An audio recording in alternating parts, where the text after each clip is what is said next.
Nigerians are eagerly anticipating the release of petrol from the $20 billion Dangote Petroleum Refinery as the Nigerian National Petroleum Company Limited NNPCL announced plans to lift the product from the refinery on September 15.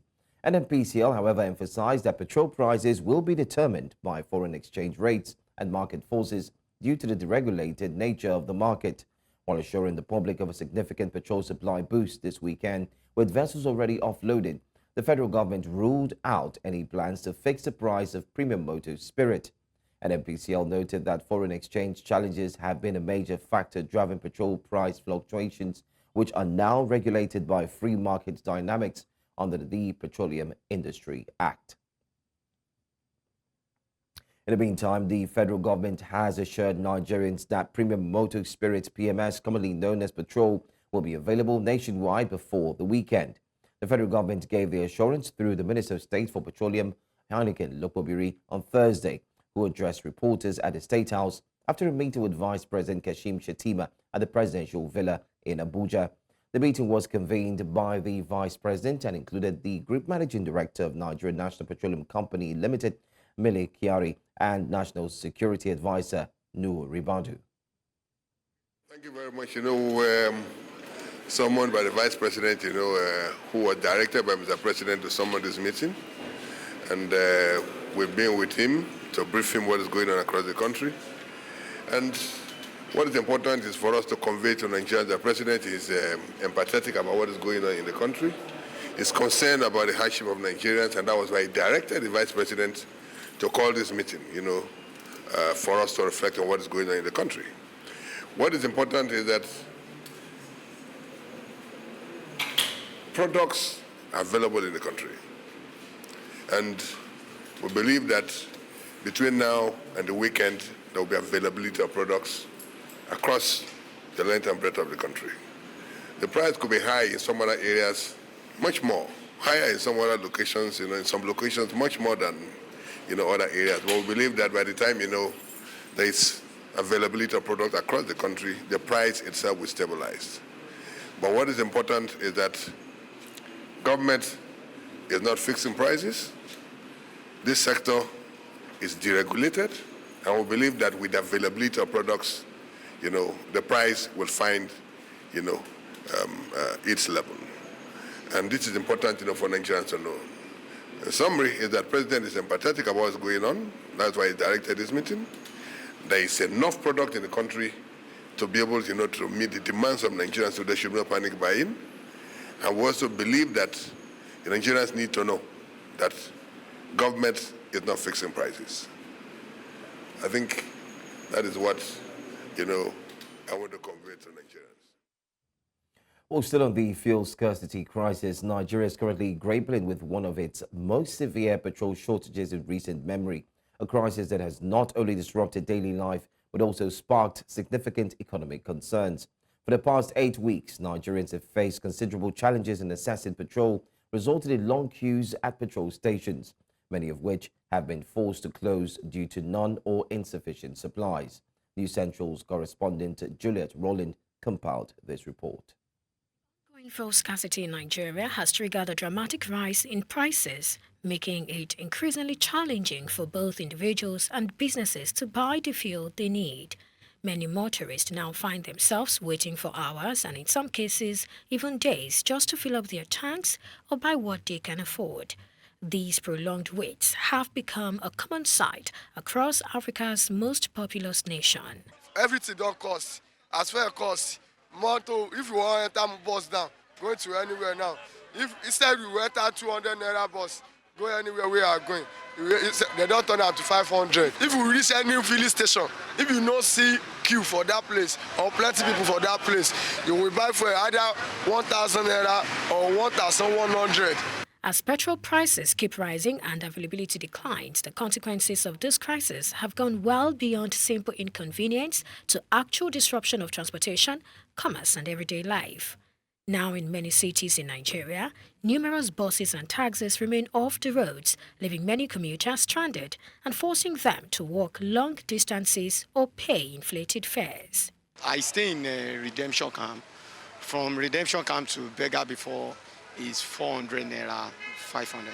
But now it's 1,000 naira. Before we are paying 2,000 from our side to Djibouti, but now it's 4,500. This money I pay, the money I paid now is getting to almost 15,000.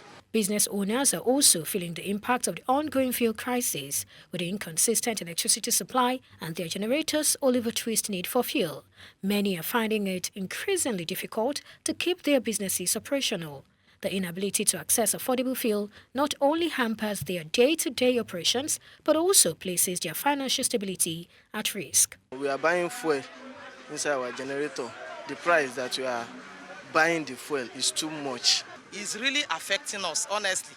Even after buying it, on our way coming back, maybe something we used to carry like 2,000 naira, we have to pay 4,000 or 5,000 naira to bring it back. Even inside the market, the goods that we normally buy maybe from 50,000 naira, as of that yesterday, we bought it like 65, 70,000 naira. Nigeria's situation is ironic. Despite its abundant oil resources, it relies on imported fuel because of its outdated domestic refineries. Stakeholders agree that this is unsustainable and recommend improving infrastructure by increasing refining capacity, fuel distribution networks, diversifying energy sources, and implementing price control. But with Dangote Refinery commencing petrol production, will this ease the deficiency or lead to other issues? To discuss this, we are indeed joined by National Industrial Relations Officer Pengasin Eze Ifeanyi. Thank you for joining me this morning, Mr. Ifeanyi. Mr. Ifeanyi, thank you for joining us here on News Now. All right, we seem to have a little bit of connectivity issue there with Mr. Ifeanyi. Hopefully, we're able to establish connection, and then we'll take it from there and continue this conversation concerning Nigeria's lingering crisis, especially with fuel scarcity. The Independent Corrupt Practices and Other Related Offences Commission, ICPC, has interrogated former Minister of Labour and Employment, Chris Ngige, over alleged contract irregularities and job racketeering at the Nigeria Social Insurance Trust Fund during his tenure. The ICPC recently summoned top NSITF officials to investigate a 47 million naira gratuity paid to former managing director Mrs. Maureen Alagoa while she was still in service. ICPC spokesman Demola Bakare confirmed that Ngige spent over 5 hours with investigators on Wednesday answering questions related to the awarding of contracts. It was later released after the interrogation.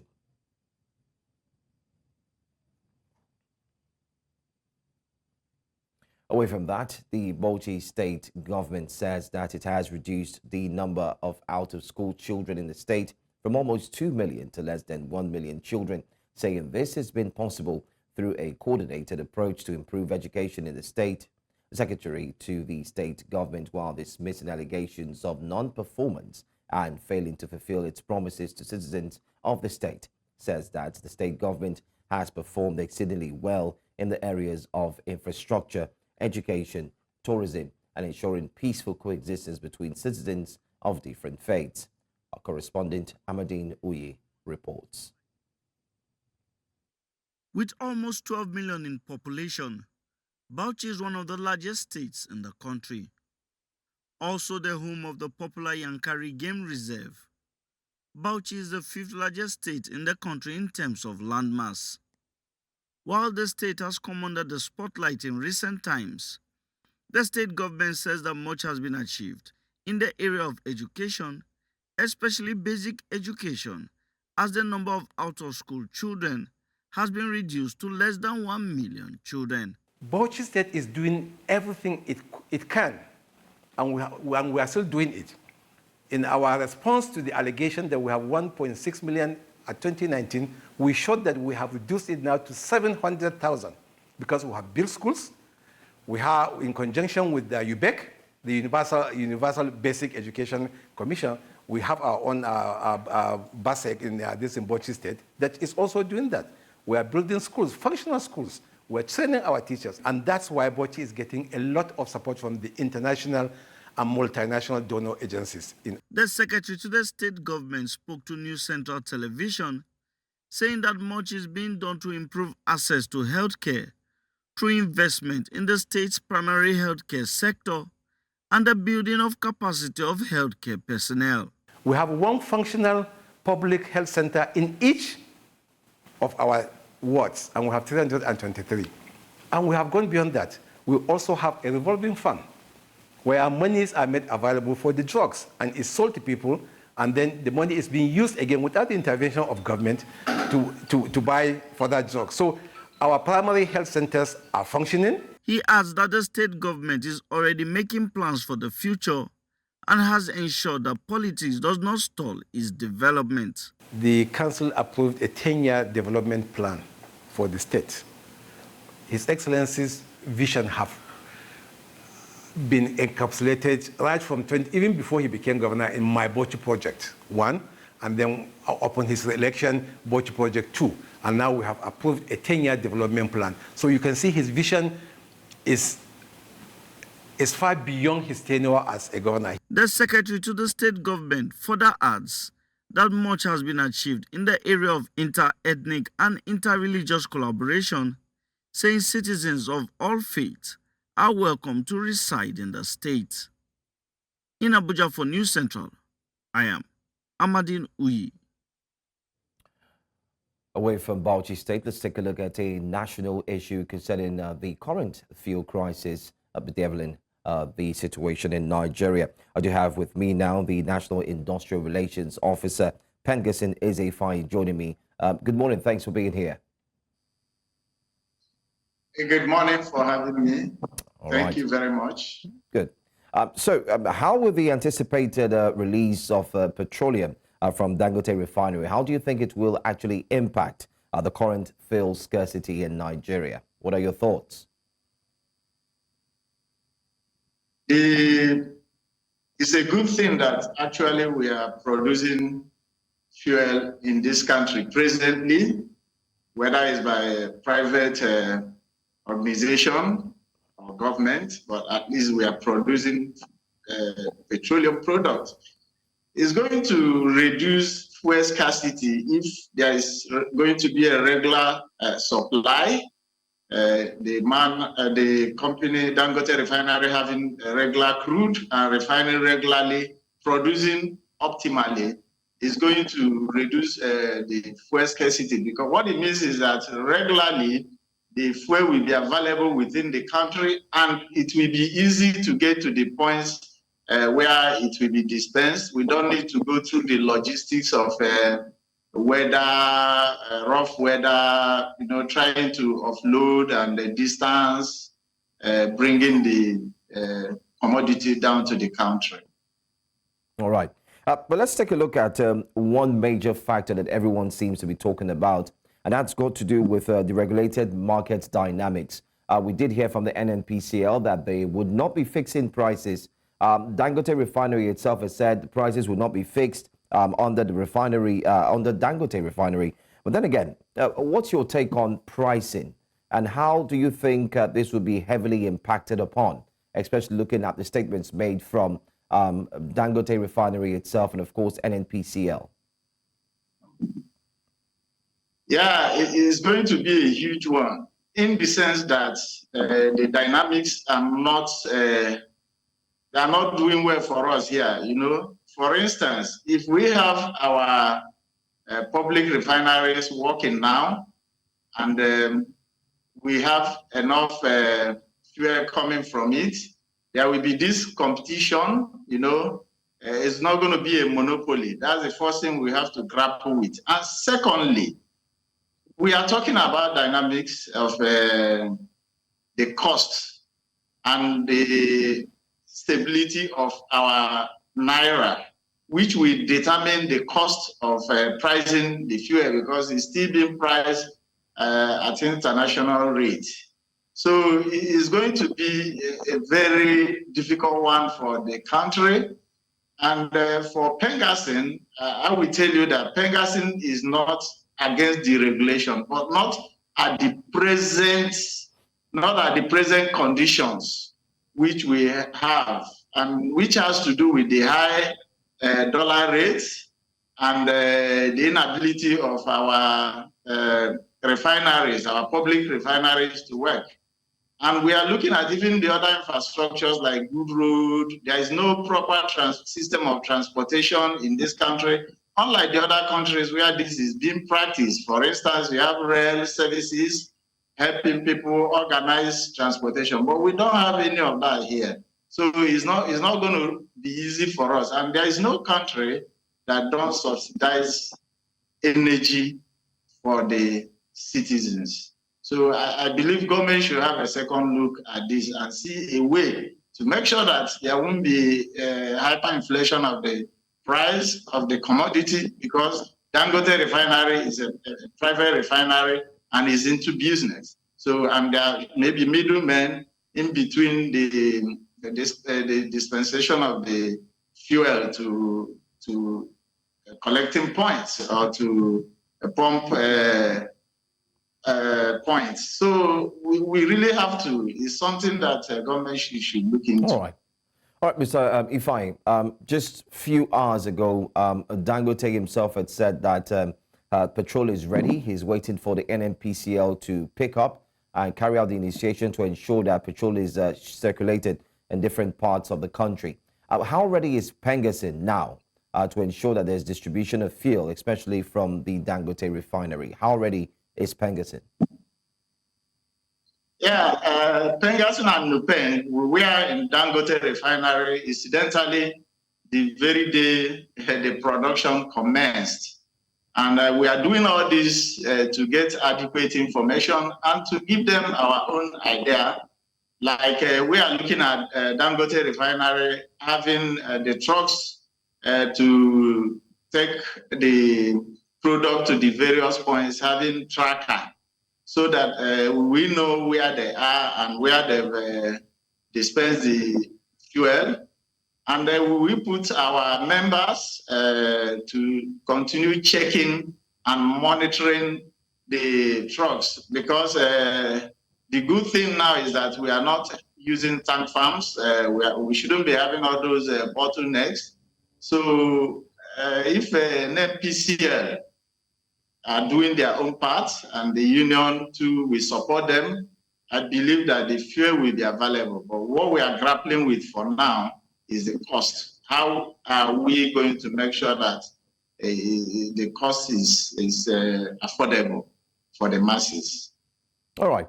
My final question to you would be a question that every Nigerian seems to be asking right now. You said you were there from the start when the production started, Pengasyn and, of course, Nupeng.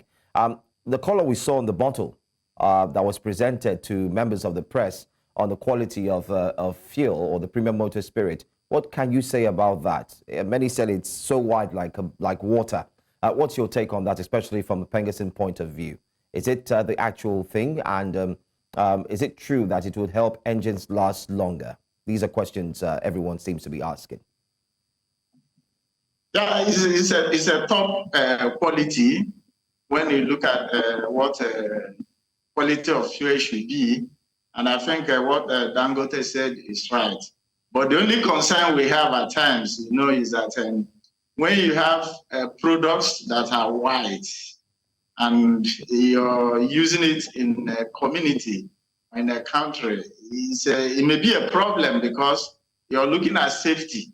You see, people, our children may actually mistake it to clear fluid like water. That's the way we should be looking at it. But otherwise, as regards to the quality, it's a top-notch quality, and that's exactly what we saw when we visited. All right. Thank you so much for talking to us, National Industrial Relations Officer Pengasyn, Mr. Eze Ifeanyi. Thanks for your contribution here on News Now. We'll go on a break here on News Now, and when we return, we will tell you about NEMA's warning of potential flooding in 21 states. Is your state affected? Stay with us. We'll be right back.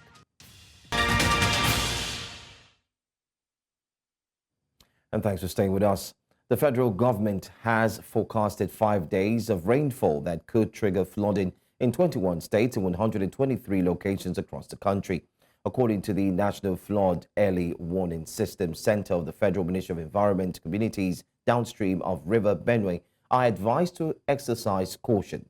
The alert highlights that areas in Benue, Kogi, Anambra, Delta, Imo, Rivers and Bayelsa are expected to be the most severely affected by the rains from September 4 to 8, 2024. Meanwhile, the National Emergency Management Agency, NEMA, has urged states in the central and southern regions to prepare for potential floods by clearing blocked drainages, constructing temporary flood barriers, and evacuating residents from flood-prone areas to safer, higher grounds.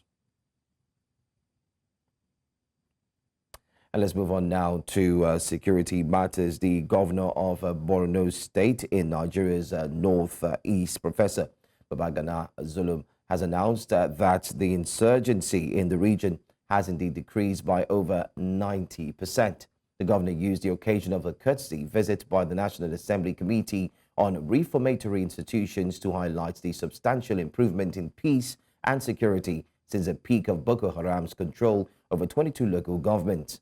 News Central's Umaru Kirawa completes the report. People now go about their day-to-day activities in the struggle for survival in Maiduguri, the Borno State capital. In Borno State, there was a time when about 22 local government areas were under the control of Boko Haram insurgents.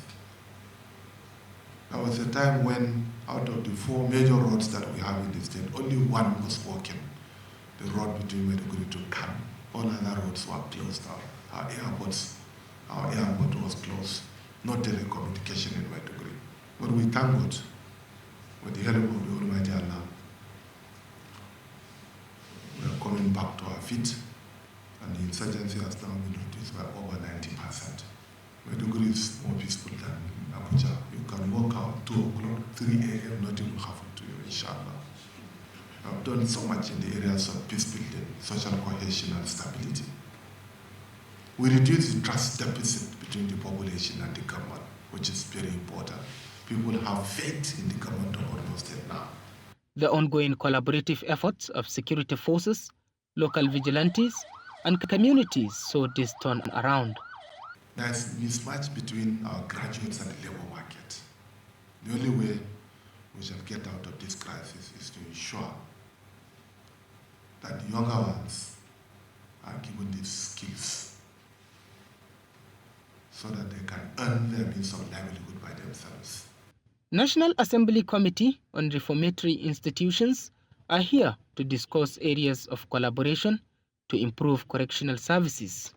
We recently passed a bill called Correctional Service Trust Fund, in the sense that a fund will be made for all the correctional centers because the staff there are not properly trained and they have a little salary to think of. But if the trust fund is being implemented and signed by Mr. President, it will help to provide funds to rehabilitate, to build and integrate all the inmates in the whole country. The committee's visit underscored the importance of continued collaboration in strengthening ties and maintaining peace. In Maiduguri for News Central, Umaru Kirawa. The ongoing security challenges in Nigeria, particularly the tracking of insurgents, kidnappers and other criminal elements, have raised significant concerns regarding the effectiveness and perceived bias of the country's security apparatus. While the government has invested heavily in technology and surveillance systems to combat terrorism and crime, there is a growing sentiment that these resources are disproportionately directed towards monitoring anti-government whistleblowers and dissenting voices, rather than addressing the rampant criminal activities plaguing the nation. News Central correspondent Lekon Onobanjo brings us more in this report.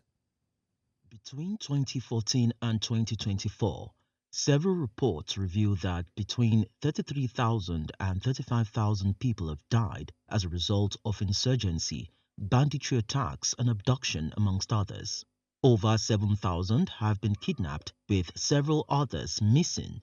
As of 2022, over 5 billion naira had been paid as ransom. Generally, the entire 6 geopolitical zones of the country have, for the past decade, witnessed significant security threats. And that is something that each administration has tried using various strategies to address. People can't travel safely on the express. People can't go to their farms. Schools are, under attack, especially in the north. You wouldn't blame the administration solely for that, because you have a problem. You have a problem that has fundamental root cause. To combat these crimes, in 2015, the Nigerian government and its police force launched an intelligence-led tracking platform to enable real-time monitoring of criminal elements. Several successful arrests were made. Technology-driven, effort is key. For goodness sake, you have drones, you have tracking devices, you have super cameras. There are many things you have that aid you. What we're talking about now is the political will to deploy such devices, because I know we have the capacity. Nigeria's former Minister of Information and Digital Economy, Issa Pantami, equally launched the NIN-SIM linkage initiative to track terrorists. He was reported to have expressed frustration at the security agencies for not using it for its intended purpose. When you apply technology, you're going to expose them. You expose their vulnerability. You expose, so they don't want to make it. They don't want to make this to work, so that it will really go a long way helping our law enforcement to make an incentive for them to work and deliver. When you want to go for training, the release of funds, the bureaucracy involved, the system in this part of the world. They will frustrate you, say there's no budget, no money. So this part does they can create a scene that's insecurity. The president will now under panic, release money. When you release money, you don't give account of how this money is being spent. Within the period under review, several critics of government, cyber criminals, kidnappers, activists, and even whistleblowers have been successfully tracked and arrested. This now raises the question of bias and commitment towards tackling pressing security threats, most especially as insurgents flaunt monies and ammunition on social media. There's always a distinction, I have to mention, between a government that wants a policy to end insecurity and at the strategic level where the leadership does want insecurity to end, but at the operational level, whereby personnel are not well, the welfare is not well taken care of. There is that high level of vulnerability for them to compromise. Maybe the reinforced directive to security chiefs to relocate to the epicenter of insurgency in Nigeria will help deal with wide-scale insecurity. However, citizens believe if technology does not fail, security personnel should then show sincerity and double their efforts in ensuring that Nigeria is safe. In Lagos for News Central, Lekan Onobanjo. Delta State Commissioner of Police Olufemi Agbaniwanda says kidnapping, robbery and other crimes ravaging the oil-rich Niger Delta State have dropped astronomically. Agbaniwanda's statement is coming amidst the recent security challenges ravaging different parts of the state. News Central correspondent Austin Azu reports that the state police boss disclosed this while parading suspects at the State Police Command in Asaba, Delta State capital. And here is his report. Insecurity is a major challenge confronting every part of Nigeria. And in Delta State, it's not different, as it is also grappling with sea pirates, courtesan, kidnapping, among other crimes that are ravaging the residents of the states. The State Commissioner of Police is here to address the media on the recent insecurity challenges and the breakthrough recorded in recent times. You will recall that during my last briefing, I intimated the public of deployments made in the metropolis to checkmate the activities of kidnappers. And you will observe, as every other Delta will have observed, that the activities of kidnappers and armed robbers and other criminal elements have dropped astronomically. This suspect here might be amongst those terrorizing different parts of the state.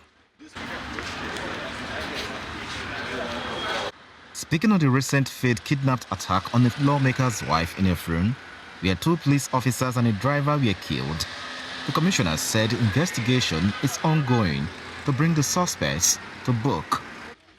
In the same vein, the CP noted that the police are still on the trail of those that kidnapped former federal lawmaker in Asaba. If you look at the age bracket of the people we are bringing in, just check 20, 21, 22, 23. Parents, society will need to look at what their children does when they are not away from home. The CP read out other achievements to include rescue of kidnapped victims, arrest of suspected kidnappers and recovering of 2,344,000 naira. Foiled kidnapped attempts, recovering of arms and ammunition, among others. Arrest of suspected illicit drug dealer, recovery of illicit drugs. You remember that each time we meet here, we have always paraded drugs, cultism. And you know that a lot of these incidents will only occur when these individuals are high on drugs. Some of the suspects have this to say. We are 5 in numbers. The boy that was kidnapped was not killed that very day, but we live in that very day. We collected 5 million from me. I didn't know anything about the weapon. Before God and I didn't know anything about the weapon. That was why I asked my daughter, I said, who is the owner of this bag in our room? They said it is Prosper bag. But this rescued kidnapped victim commended the police for coming to her rescue and gave details how she was kidnapped from a house in Ogara. And as I want to lock my house, I don't know that there are men out there. So I have opened the first door. For me to lock the gate, they rushed me. So I could not be able to lock the entrance again. I enter inside house. They followed me enter inside the house. Started flogging me with a stick. After flogging me, they took away my phone and dragged me enter inside bush. Items recovered include 4 AK-47 rifles, 138 ammunition cartridges, 8 pump-action guns, 15 quarter-size guns, and 5 Beretta pistols. In Asaba for News Central, I'm Austin Azul. To further decentralize law enforcement and enhance security, the National Economic Council has established a deadline for state governments to submit proposals for establishing state police forces. In an interview with News Central's Igbalani Omoni, analysts offer their perspectives on the opportunities and challenges of community-based policing models. Nigeria has struggled with rising crime rates in recent years, with the National Bureau of Statistics reporting a 30% increase in violent crime nationwide in 2022. At the local level, states like Lagos, Kano, Abuja and Rivers have seen a significant surge in kidnapping, armed robbery and cult-related violence. In response to these growing security concerns, the National Economic Council has set a deadline for state governments to submit plans for the creation of state policing units. NEC consider the establishment of state police and ask states to make submissions for consideration. Today, all the states were supposed to submit for consideration of the NEC. Incidentally, 4 states couldn't submit, and for that purpose, NEC decided that those states must make their submissions on or before Monday next week. The clamor for state policing has been loud and clear, with many arguing that a decentralized approach to law enforcement is essential to address the unique security challenges facing different regions. Operationally speaking, state police will ensure the effective and efficient coordination of security operations in terms of response time and the deployment of officers with understanding of the local terrain. And there's also the issue of, trust building, fostering closer ties and collaborations between, law enforcement and communities. The benefit outweighs, the question of how governors may likely use, the state police. We have seen state government, even locally funding the federal police, across, states of the federation, and have not in any way abused it. However, experts estimate that establishing and maintaining state policing units will require significant funding, amongst other factors. It requires that the state would also have their own justice arrangement, custodial facilities, they will have courts, they will have all the entire value chain that supports the entire administrative or criminal justice procedure. All of these things are heavy, they are capital intensive, and these are the things that these governors are particularly interested in. You cannot be discussing community policing and you've advanced it to such a stage, and then at the same time you want to have a conversation around state police, what would be the relationship between this? What would be the jurisdiction for each? That kind of conversation has not been had. Funding for this component, if we decide to move in that part, how will that be handled? So there, like I said, there are various moving parts, and I think the most important thing is the stakeholders to come together in one room, identify those moving parts, and then start addressing them one after the other. The legal framework for state policing is also a subject of debate. The Nigerian constitution currently vests policing powers in the federal government, and any move towards state policing would require significant constitutional reforms. As the deadline for state submission approaches, many are uncertain about what the future holds. Will state policing bring about the desired improvement in security, or will it create new challenges? In Lagos 4 News Central, I am Igbalaniyi Omoniyi.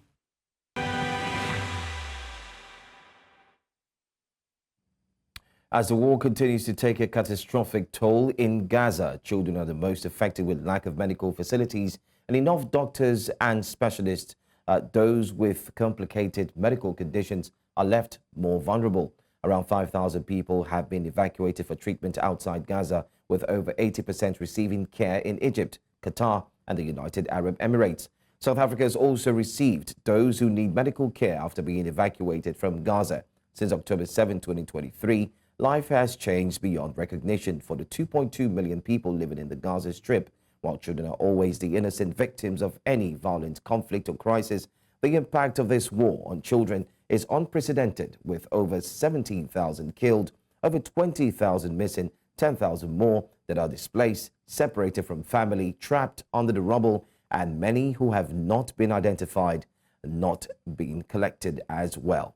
News Central's Bongani Siziba is at the OR Tambo Airport, where one of the kids, better still, are indeed jetting in this morning. Let's join her now. Bongani, once again, thanks for being here. Earlier on, we had spoken to you on Breakfast Central, but here on News Now, can you confirm to us if any of the children have arrived at the airport? And what's the feeling like, especially what's the mood like there? Good morning, Joe, once again. I saw tears from the people who are here at the airport. Quite a number that came in just to welcome the baby son at 1-year-old who just jetted in from Egypt. We know that he was taken from Gaza and to Egypt. And what some of the doctors here in South Africa are doing, that they came together and they grouped up, and they are trying to help those children in Gaza, those who need specialist doctors. So they are bringing them to South Africa, also with the South Africans coming through just to welcome in that baby. A few minutes ago, that baby just came through, and I saw tears from many people who were here, just seeing the baby with wounds, seeing the baby waving and being happy to get that second life. But with me, I have some of the people who were here just to hear them what this initiative means to them. Let me bring in some of the people that are here. Good morning, and thank you for joining us here at News Central. This initiative, how important is it? This is an extremely important initiative. We are bringing children from Gaza for treatment at Raslo Private Hospital. I am a representative from MLSA, and we've worked hand in hand with PCRF, who have arranged for these children to be evacuated from Gaza and arranged the travel so that they could get here to South Africa. So without PCRF, we wouldn't be here. This is a doctor. She can give us a bit more insight into, this is Dr. Mitha. She can give us a bit more insight. Okay, doctor, what kind of mental health do these children, what are they going through? We saw some of the children yesterday, and today we saw a 1-year-old coming through. He was smiling, but deep down you can see that there are scars within. It's indescribable, the heartbreak and the distraction that these children are witnessing. You can't imagine a life where you don't know when the next meal is coming. You don't know if your father is going to be there the next day. You don't know if your brothers and sisters will be there the next day. It's a childhood that no child should experience, and hearing bombs from every corner of your world, it's something that we cannot fathom, and it's so heartbreaking. We're just trying to help in any way that we can, but we can help medically, but in terms of the mental damage, we can only hope that they can get the help that they need. So in terms of mental health, I know at Raslo Private Hospital, we are working with some psychologists that will address the children's needs and obviously evaluate and see where it goes, because they're dealing with severe PTSD, coming from this war-torn background. What are some of the injuries that these children have? Okay. So last week we received Mira, who came in, and she also had burns on her body, which require specialized grafts. She also had a fracture, which is slowly healing. And I think one of the things that they mentioned was osteomyelitis, which they picked up in the testing as well. We then received Lena about 2 days ago. And she was also involved in an explosive incident where, bystander, unfortunate situation where she was a bystander and she was hit with this explosion. And so she fractured her hip. And so the doctors are also waiting to let us know what's going to happen in terms of her treatment. Thank you so much. Thank you so much for joining us. This is what some of the children who are in Gaza, what they are facing. And these three that are here in South Africa are getting a second chance, a second life. Doctors will be looking at them and try to see how they can help them. But there are many that are in Gaza who couldn't come here, but who will come here. But some of them are dead. They are innocent, have been taken away by this war. Gaza children are suffering this war. Like I've spoken to one journalist who came in from Gaza, and he was narrating to me what kind of experiences that they are going through there in Gaza. But thanks to South African doctors and South Africa, that has come in just to help some of these children. It's back to you in the studio now, Joe. Thank you so much, Bongani Siziba. A very, very touching moment there. Well, we'll get back to you and get more updates. In the meantime, let's leave the southern part of Africa and go to the east. At least 17 pupils have died after a fire ripped through their school dormitory overnight in central Kenya. The blaze in Nyeri County's Hillside and Rasha Academy broke out at around midnight, engulfing a dormitory where the children were sleeping. The police said bodies recovered at the scene were burnt beyond recognition and did not release the ages of the victims. It added that 16 others were seriously injured and had been rushed to a nearby hospital. The cause of the fire remains unknown, but an investigation had been launched.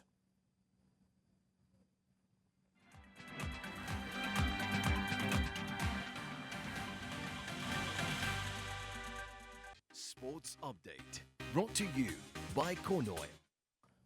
Welcome back. Let's take a look at some of the latest sports news very quickly and let you in on what the latest news simply is. Well, the first one we'll take a look at is the news coming from the camp of the 2020 FIFA Under-20 Women's World Cup, where Japan remained top after thrashing Ghana in Group E. Well, Japan's recent performances include a 7-0 win against New Zealand, and don't forget they also had a 5-1 victory over Australia and 2 losses to DPR Korea. The final Group E matches will be played on Monday, with Japan facing Austria and Ghana playing New Zealand simultaneously. That's one of the latest stories in the world of sports. Let's take a look at another one. This time, Angola defeated Ghana 1-0 at the Baba Yara Stadium in the 2025 African Cup of Nations qualifier. The match was tightly contested, with Ghana dominating possession and also creating numerous chances throughout. Mohamed Kudus and Antoine Semenyo posed constant threats, but Angolan goalkeeper Neblu Adelson Capriano made several crucial saves to keep his team in the game. Angola scored the winning goal in the final moments of the match, with Felicio Jao taking advantage of a defensive error to slot the ball past Lawrence Ati Ziggy, securing an unexpected victory for the visitors. Ghana's next match is against Niger in Morocco, while Angola will host Sudan in Luanda on Monday. And that's all the news we have for you for this hour. Well, don't forget that we can also be part of the news by sending your witness reports. But first of all, let's take a look at some of the major stories we brought to you this hour. As Nigeria waits petrol supply from Dangote Refinery, NNPCL says prices will be determined by market forces. NEMA has put 21 states on flood alert as forecast predicts 5 days of heavy rain. And we also told you that at least 17 children have been killed in Kenyan school fire. Join the news, be part of the news, sending your eyewitness report to the WhatsApp number on the screen, and follow us on all socials, X, Facebook, Instagram, and not forgetting you can find us on YouTube. You can also watch us live on DSTV, channel 422, Star Times, channel 274, Avo TV, and of course, you can stream live on YouTube and Facebook. I'm Joe Hanson. Thanks for watching.